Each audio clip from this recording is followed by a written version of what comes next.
Magandang umaga. Umaga pa lang. Wala na naman kaming kuryente. Ang lakas pa ng ulan. Ay, nako. Ito po ang buhay namin ngayon.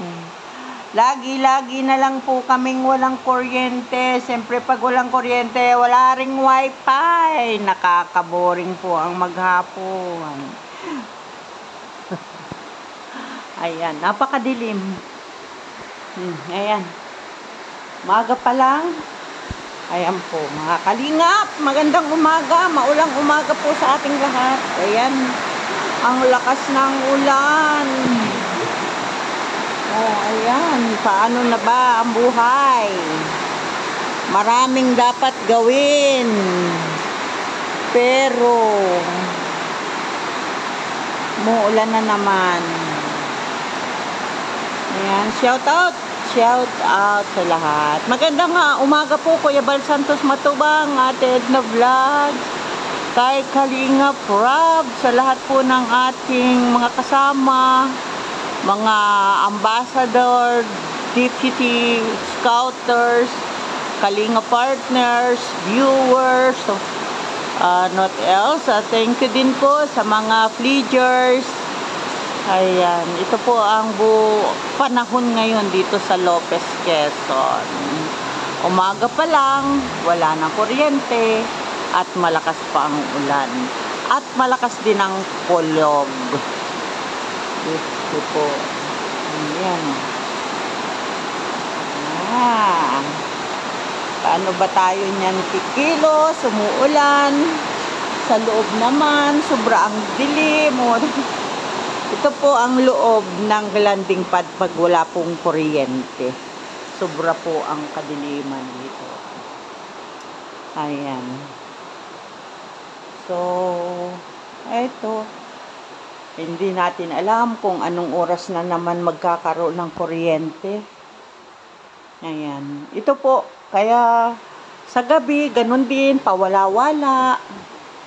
O, yung kulot. Yun, may multo po. May multo. Hindi masyadong makita. Ayan. Dito naman sa labas, lakas ng ulan. At saka kumukulog. Nakakatakot ang kulog. Ayun, ang aming kapitbahay ay ayan din. Inabot ng ulan, nakamotor. Nakamotor ay po yun. Sobrang lakas po ng ulan. Rain, rain, go away, come again another day. Ay! Ayan mga kalingap, at ito po ang buhay namin, dalawa ni Kulot. O, ayan si Kulot. Ang ganda po ng kanyang hair.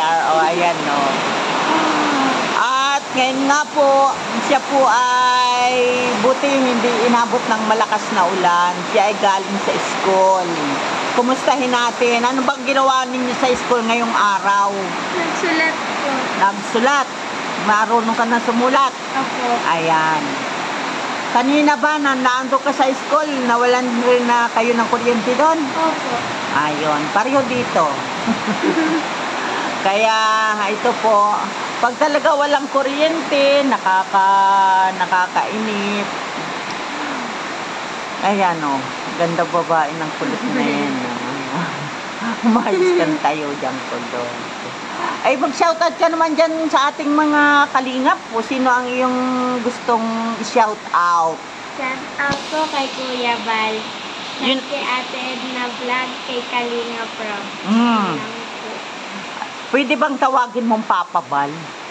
Papa Bal. Ay, nahihiya siya ng Papa Bal. Ayan, Kuya Bal, ari po, dalaga na po aring ating alaga din, Ayan. Ari Kuya Bal ay, pakita mo ang iyong bilbil dyan. May bilbil na rin po, ari. Ayan. Ano, nakakabasa ka na ba? Ha? Ikaw ay mag-aral. Ang dami mong libro, damang pinadadala ni Ma'am. Ayan. Pag-aralan mo. Ano yung ginawa mo na yan? Sinulat. Buti nga na. Ayan po, oh, may ano na ng kanya sulat ngayon. May improvement na po, oh. Ganda na, marunong na po siyang sumulat. Oo, kaya lang ay kung saan-saan. May puso ang tao. Ako ay Pilipino. Kay daddy ang kabayo. Mabango si... Sino yan? Si Lola.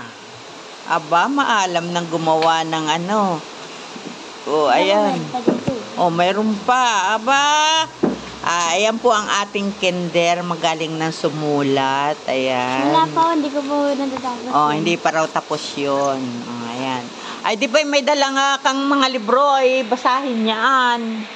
Oh, ayan po. Oh. Ayan po mga kalingap. Ayan, medyo humupa na po ang ulan. Oh, ayan oh. Kanina po ang lakas na buhos ng ulan. Oh, ito yung ang ating kulot. Kolotski. Yung isa po nating estudyante ay sa kanila na po yan tumutuloy sa bahay nila dahil sila po yung napagawa natin ng bahay dito sa Barangay Hunggo, malapit po sa school.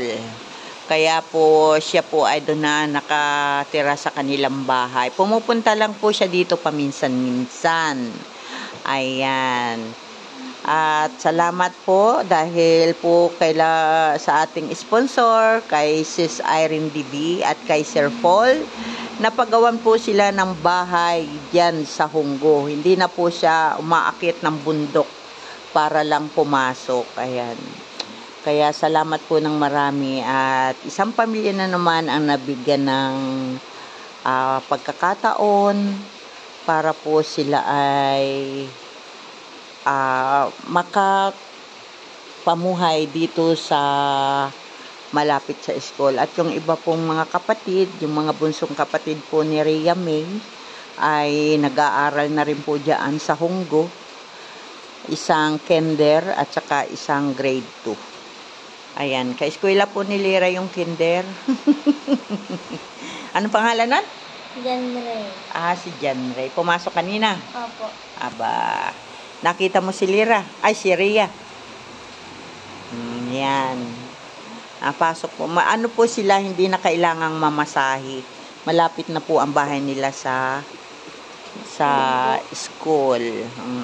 Ayan. Ayan, medyo humupa na po ang ulan.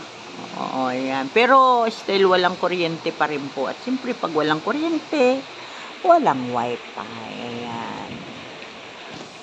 Pasensya po. At ito po ang buhay naming dalawa dito sa landing pad. Pagpasok ni Lira sa umaga, darating.